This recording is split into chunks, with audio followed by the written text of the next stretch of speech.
Hello दोस्तों, स्वागत है आपका अपने चैनल ज्ञान गुरु अकेडमी पर। जैसा कि बच्चों आप सभी को पता है कि कोविड-19 महामारी के कारण जो शैक्षणिक सत्र 2021 और 22 है, पठन-पाठन कार्य विलंब से होने के कारण उत्तर प्रदेश माध्यमिक शिक्षा परिषद बोर्ड ने सभी विषयों के 30% उनके सिलेबस को कम कर दिया है, जिसके अंतर्गत मैं आज आपको बताने वाला हूँ कि क्लास 10th यानी कक्षा 10 का जो विषय है संस्कृत, उसमें कितने पार्ट को कम कर दिया गया है। ठीक है बच्चों? तो चलिए जल्दी-जल्दी से जुड़ जाइएगा इस लाइव सेशन में और आइए हम लोग देखते हैं कि वह कौन-कौन से पार्ट हैं जो कम कर दिए गए हैं बच्चों। तो सबसे पहले देखते हैं कि संस्कृत गद्य भारती से जो हमारा पहला है उद्भिज परिषद, वह हमारे सिलेबस से रिड्यूस कर दिया गया है। जो दूसरा है कर्व व साध्यय्य देह व पातयेयम, उसको कम कर दिया गया है। तीसरा है जीवन निहित बने, इसको भी कम कर दिया गया है। यानी कि आपके संस्कृत गद्य भारती से इन तीनों पाठ को हटा दिया गया है। फिर आगे बात करते हैं बच्चों हम लोग संस्कृत पद्यप्यूषम की। तो यहाँ पे वृक्षाणा चेतनम त्वम को हटा दिया गया है। फिर इसके बाद शांति सख्यम को हटा दिया गया है। जिव्याद्य भारतवर्षम को भी हटा दिया गया है, यानी कि आपके सिलेबस से इसको कम कर दिया गया है। अगले पे बात करें बच्चों तो कथा नाटक कॉमेडी से दिया गया है धैर्य धना ही साधव, इसको भी कम कर दिया गया है। इसके आगे चलें दूसरे पर तो भोजस्य शल्य चिकित्सा, इसको भी कम कर दिया गया है। फिर तीसरे नंबर पर ज्ञान पुत्र सदा को भी कम कर दिया गया है। ठीक है बच्चों, आगे की तरफ बढ़ते हैं और देखा जाएगा कि व्याकरण का कौन सा हिस्सा कम कर दिया गया है। तो वहाँ पे व्याकरण की बात करें बच्चों तो यहाँ पे आप लोग देखिएगा कि जो विसर्ग संधि है उसको भी यहाँ से कम कर दिया गया है।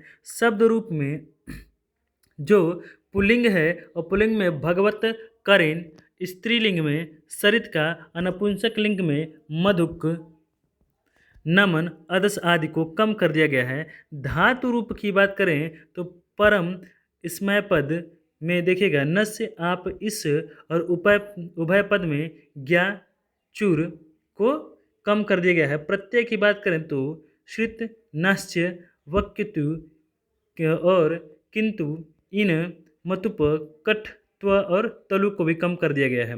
निबंध में देखिएगा, निबंध में मातृभूमि वसुधैव कुटुंबकम, भारतीय कृषक हिमालय, तीर्थराज प्रयाग, फिर इसके बाद वन संपत्ति, परिवार कल्याणम, राष्ट्रीय पक्षी मयूर और याकुतम और क्रिकेट क्रीडनम को भी आपके सिलेबस से रिड्यूस कर दिया गया है, कम कर दिया गया है। तो बाकी जो बचा हुआ सिलेबस है बच्चों, हम उसकी बात करते हैं कि कौन सा हिस्सा है जो हमारे पाठ्यक्रम में सम्मिलित है और 2021 और 22 आपके बोर्ड एग्जाम के लिए बहुत ही ज़्यादा महत्वपूर्ण है। तो चलिए शुरू करते हैं और देखते हैं कि उपयुक्त के अनुक्रम में 70% पाठ्य जो है वह निम्नलिखित है और विषय है हम लोगों की संस्कृत और क्लास है 10th। पूर्णांक होगा इसका बच्चों 100 मार्क्स का, जिसमें कि 70 अंक आपको लिखित परीक्षा के लिए दिए जाते हैं और 30 अंक जो होता है वह आपका आंतरिक मूल्यांकन के रूप पर होता है, यानी कि प्रैक्टिकल के तौर पे विद्यालय की तरफ से आपको प्रदान किया जाता है। तो देखेंगे बच्चों जो खंड क है जिसमें गद्य पद और आशु पाठ है, इसमें से हमको 35 मार्क्स के क्वेश्चन मिल जाएंगे, यानी कि 35 अंकों का यहाँ से वेटेज है। और इसके अंतर्गत हम लोग देखते हैं सबसे पहले गद्य पाठ की। तो गद्य का संदर्भ सहित वाक्य और हिंदी में अनुवाद, तो संदर्भ के लिए हमको 2 अंक मिलेंगे और व्याख्या के लिए हमको 5 अंक मिलेंगे। तो इस प्रकार से टोटल हमको 7 अंक प्रदान किए जाएंगे। दूसरा है पाठ्य का सारांश, तो पाठ्य के सारांश में 4 अंक हमको प्राप्त किए जाएंगे। फिर इसके बाद बात करते हैं बच्चों पद्य की। तो पद्य में देखिएगा पद्य की संदर्भ सहित हिंदी में व्याख्या के लिए फिर वही 2 नंबर आपको संदर्भ के लिए और 5 नंबर आपको अंकों के लिए प्राप्त किए जाएंगे। फिर है सूक्तियों की संदर्भ सहित हिंदी व्याख्या।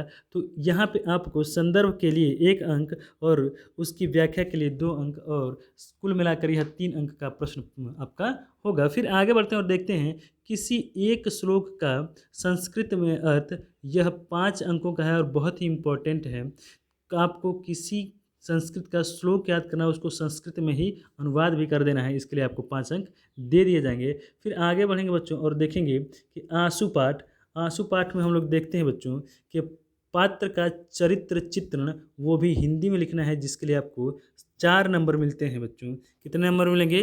4 नंबर। फिर इसके बाद बच्चों लघु उत्तरीय प्रश्न जो संस्कृत में होंगे और ये होते हैं आपके 5 नंबर के। फिर बात करते हैं खंड ख की। देखिएगा जहाँ पे व्याकरण, अनुवाद और रचना हो गए और यहाँ से भी आपको 35 अंक दिए जाएंगे, यानी कि 35 मार्क्स आपको मिलेंगे।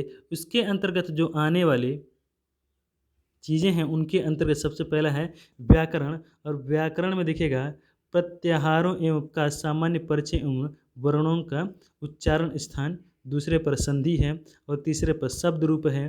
फिर है धातु रूप, समास है और कारक है। यहाँ सबके लिए आपको 2 अंक, 3 अंक, 2 अंक, 2 अंक, 2 अंक, यानी कि सबके सामने इनके अंक बिल्कुल अंकित किए गए हैं। आपको किसी भी प्रकार का कोई डाउट नहीं होना चाहिए। जैसे संधि के लिए 3 अंक, शब्द रूप के लिए 2 अंक, धातु रूप के लिए 2 अंक, समास के लिए 2 अंक और कारक और विभक्ति के लिए 2 अंक आपको प्रदान किए जाएंगे। आगे की तरफ बढ़ते हैं और देखते हैं बच्चों जो 7वां है प्रत्यय से भी आपको 2 अंक प्रदान किए जाएंगे। वाक्य का परिवर्तन जो है वहाँ से आपको 2 अंक दिए जाएंगे। अनुवाद आपके लिए बहुत इंपॉर्टेंट है। हिंदी अनुच्छेद का संस्कृत में जब आप अनुवाद करते हैं तो उसके लिए आपको 6 मार्क्स दिए जाएंगे बच्चों। फिर है रचना जो कम से कम 8 वाक्य वहाँ पे आपको लिखने हैं और पर वाक्य के लिए आपको 1 अंक मिलेगा, यानी ये आपके लिए बहुत ही ज़्यादा इंपॉर्टेंट है। निबंध, ठीक है। इसके आगे बढ़ते हैं, देखते हैं कि जनसंख्या, पर्यावरण, स्वास्थ्य, शिक्षा एवं यातायात के नियम की जानकारी हेतु प्रश्न पत्र संबंधित प्रश्न आपसे पूछे जाएंगे और संस्कृत शब्दों का वाक्य प्रयोग करना है, ये भी आपके लिए 4 अंक देगा बच्चों, ठीक है। तो ये था आपका सिलेबस और जो निर्धारित आपकी पाठ्य पुस्तक है वो आप सभी लोगों को पता ही है कि उत्तर प्रदेश माध्यमिक शिक्षा परिषद ने जो पाठ्य पुस्तक आपको पढ़ने के लिए रेफ़र किया है वो बुक है संस्कृत का व्याकरण है बच्चों। और उसके साथ साथ ये सारी किताबें हैं, आप इनको एक बार से देख लीजिएगा। और इसके साथ फिर निबंध है, गद्य भारती है, गद्य संस्कृत पदपीशम है, कथा नाटक कौमुदी है, ठीक है। और इसके बाद जो आंतरिक मूल्यांकन होगा वहाँ से आंतरिक मूल्यांकन में यानी कि जो आपके प्रैक्टिकल के मार्क दिए जाएंगे वहाँ से आपसे पूछे जा सकते हैं। प्रथम अंक में 10 अंक जो होगा इसमें वाद विवाद भाषण, ठीक है, विचार की अभिव्यक्ति। द्वितीय अंक में आपसे 10 अंक जिसमें व्याकरण संबंधी रहेगा और तृतीय जो 10 अंक रहेगा उसमें नाटक, कहानी, पत्र लेखन आदि सम्मिलित रहेगा बच्चों, ठीक है। तो किताब में एक बार फिर से आप लोग को बता देना चाहता हूँ कि जो आपको उत्तर प्रदेश माध्यमिक शिक्षा परिषद बोर्ड जो कह रहा है उसमें आपको कौन कौन सी किताबें देखना है। तो देख लीजिएगा, पहला है बच्चों संस्कृत व्याकरण। फिर उसके बाद हम लोग देखते हैं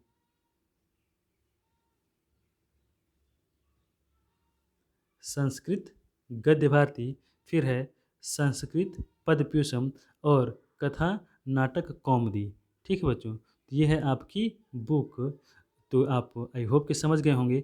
आप अपना तैयारी बिल्कुल सिलेबस के अकॉर्डिंग करिए और अच्छे अंक अर्जित करिए। इन्हीं शब्दों के साथ आज की वीडियो जो होती है समाप्त होती है। और जाते जाते बस इतना आपसे कहूँगा कि यदि आप चैनल पे नए हैं तो चैनल को सब्सक्राइब कर लीजिएगा, अपने दोस्तों के साथ शेयर कर लीजिएगा, क्योंकि जो भी नोटिफिकेशन वो सबसे पहले आप तक पहुंच जाए। तो चलिए मिलते हैं एक नई वीडियो में, तब तक के लिए आप सभी लोगों को बहुत बहुत धन्यवाद।